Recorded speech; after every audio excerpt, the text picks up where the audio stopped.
Hide photos in Google Photo. Hi everyone, welcome back to our channel, and today in this video I'm gonna let you know the ways to hide photos in Google Photos. So it's a very simple procedure. You just have to make sure to watch this video till the end. First thing, go ahead and open up your Google Photos application. Here you can see this is how it's going to look like. Now let's say I'm gonna go ahead and hide this particular photo.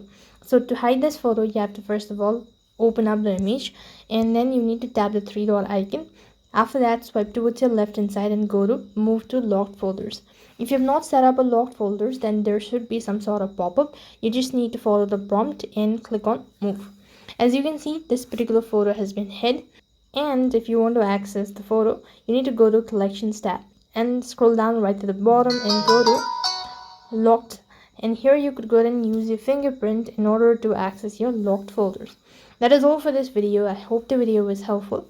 Make sure to like, share and subscribe to our channel. Thank you for watching. See you in the next video.